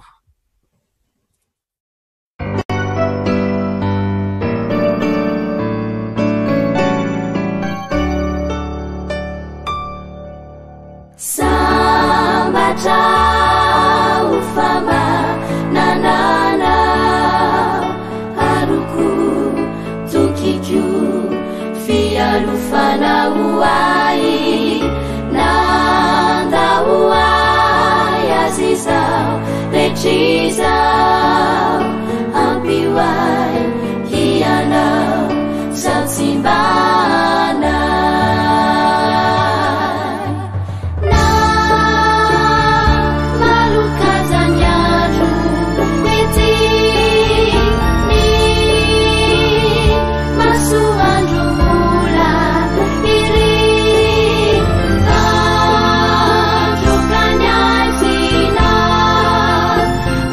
Fali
Man a rude one from Big Island.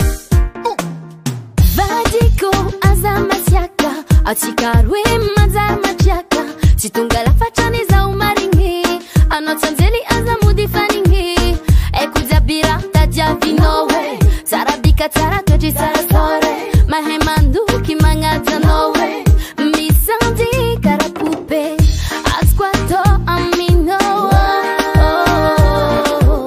Twecha tara Anovo karakara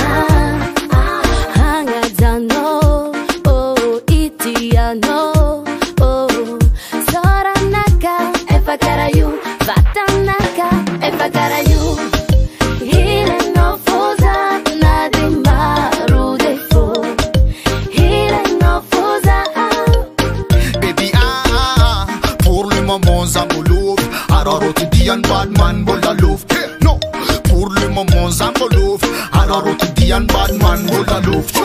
Ekun economic kif Road boy, me la baby gal positif Arek manager vade Nata mek nan matif Tim tota boko tisi hypocrite Sami la rek ti mandan futwang a Facebook Mangan tukatran boko is my manduk Sin futaka marathon radaka vuk Misi la life oten vuk Si te rebe komangan mis nama namaru Foto nama namarum tota kabaru Kabar ni fulani, kabar ni rayani Seng si te tien zanakan en diamaru Postia no critera basolo no mi bong Sangetat muzung le rek tenga le bon Le rek miss pape andana kwa Kingston And is on fly and no bye bye Hile no foza na de maru de fo Hile no foza Baby pour le moment Zambolov Alors on te dit un bad man bol la louf Non pour le moment Zambolov Alors on te dit un bad man bol la louf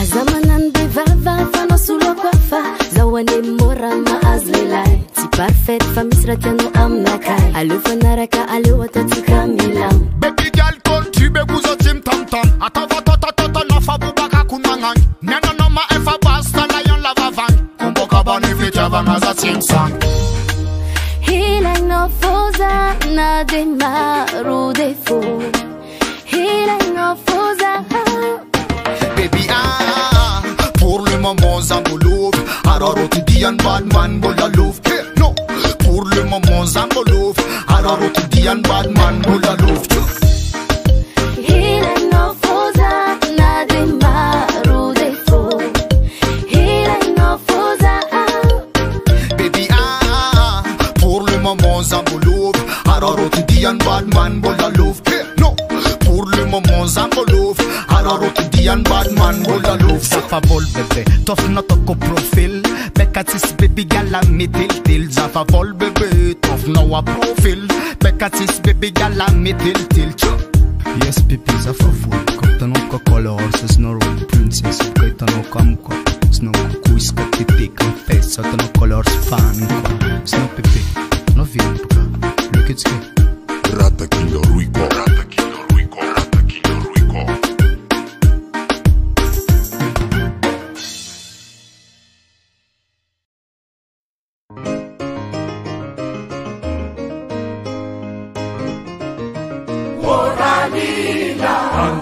Ande se chiavuti Ora che la ande se chiavuti Ma ne foti palazza cagnanina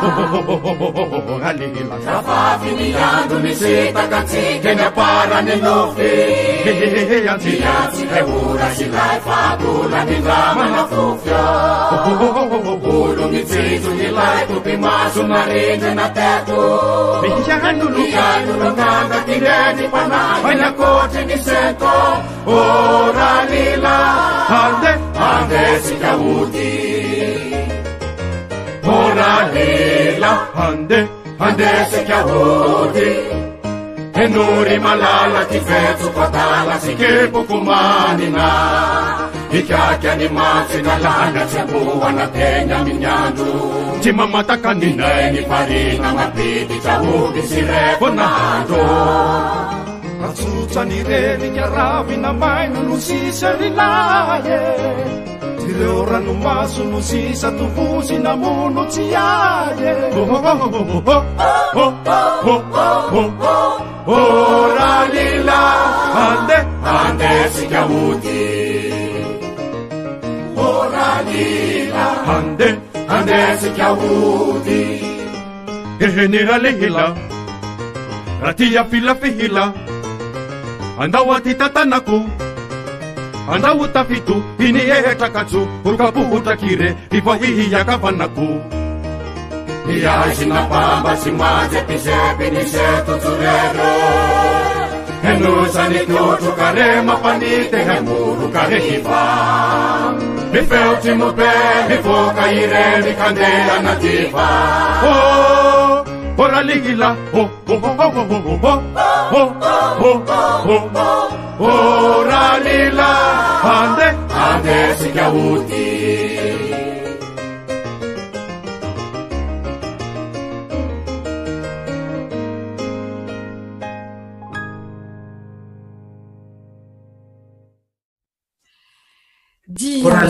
Zay mahita fa avy any Maurice, avy any La Réunion, avy eto Frantsa, avy aiza nareo mametraka commentaire etsy. Sy ero satria sady etsy zay ny ero YouTube zay ny Facebook zay no rahana daholy.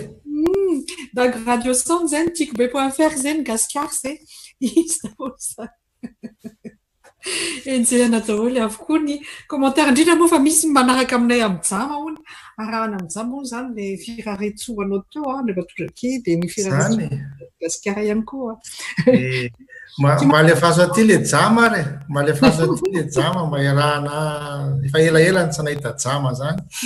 Dia eny amin'ny firaretso araka ny voalazanao dia maro izy ireo fa dia mamerina ny fisaorana izy toy ny fary lavavanga tsy lana mamina ka dia mametra ny mamina nareo rehetra rehetra zay niarava rasoa zao vaninandro maly zany fa dia tsika moa andrano vao mifankahita ka dia fisaorana be da be.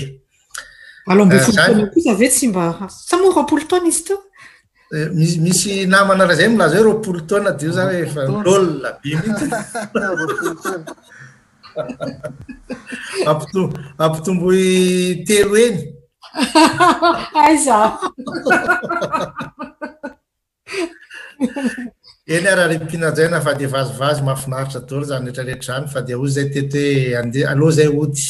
Nefa zay efa atao trano nefa ny fomba fiteny any le alao ody zany ka dia ametraka veloma mahafinaritra ao anareo izay ary mandram-piona vaventiventy no atolotra anareo mpiaino mpanaraka ny fandarana Gasikara ary mbola mamerina hatrany fagasitrahana ny fanarahana reo tsy tapaka. Mimaro izy ireo ary be mpakafy, be manome sosikevitra, be no miteny aminay ihany ary isaorana be da be zany. Sy mankasitraka koa ny Rafo zay eo amin'ny lafiny ara-teknika zay manao zay araka zay tena izy indrindra ary misotra zany any Mariso zay niarana n'olotra ty fandarana ty dia veloma tompolahy manoroka anareo tsiraray avy any atokantrano izay eto amin'ny fandarana Gasikara. Veloma tompoko. Eh bien, c'est avec ce grand sourire et cet au revoir chaleureux de Monsieur Jackie que nous allons nous quitter ici sur l'émission Madagascar. On se quitte juste là, mais notre émission reste sur gascar.com, que ce soit en visuel ou en audio.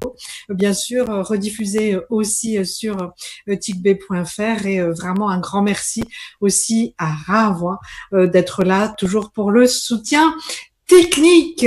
Merci à l'ami Jackie aussi d'animer et de vraiment sélectionner toujours les chansons qui vous vont tout droit au cœur.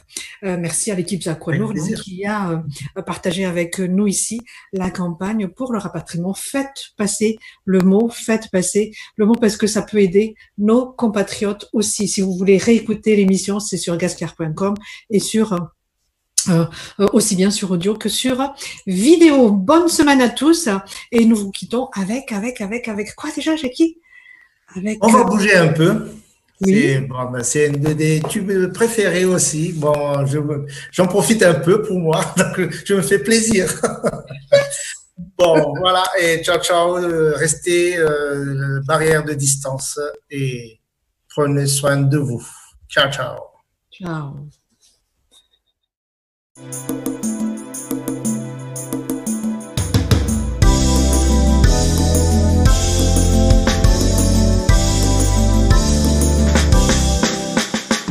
C'est la danse de la joie, le beau rythme du Sega.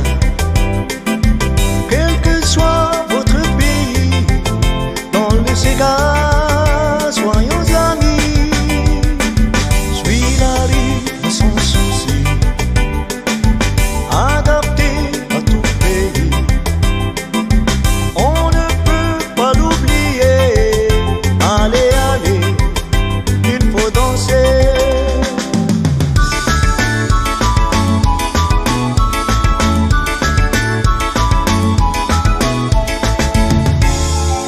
Si par hasard tu passes un jour chez moi, arrête un instant, tu vas pas le regretter.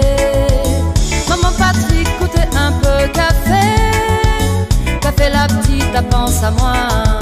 Allez viens danser, pour la musique du soleil. Allez viens danser, sous le rythme sans pareil. Allez viens danser, pour la musique du soleil. Allez viens danser, sous le rythme sans pareil. Lendemain mi bouillon des ananas, chouchou l'orange nana, litchi banane aux avocats nana, plus chic parmi nana, bonbon piment savon sanana, coco lolo nana.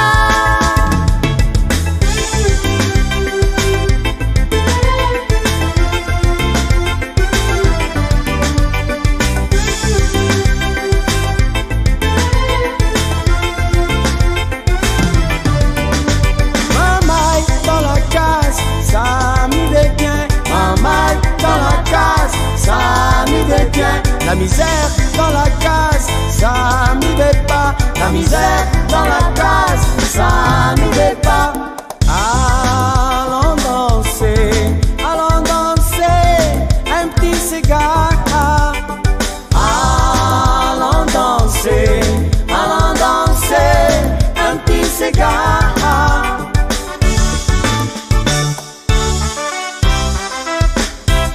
Mamselle Paula connaît, bien fait penser la monnaie.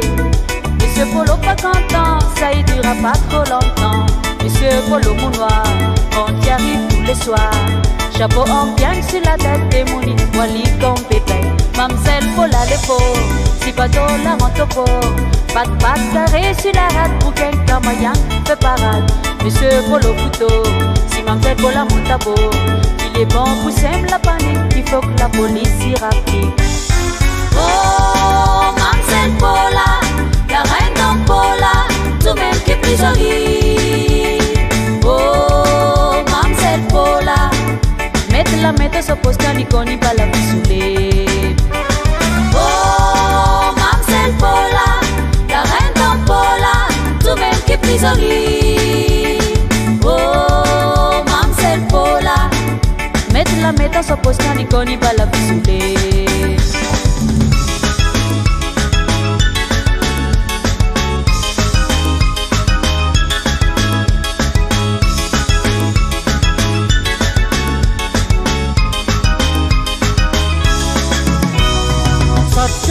Kantu, pati kudeti kutuku, karanta doble muantu, pafilurie natsu.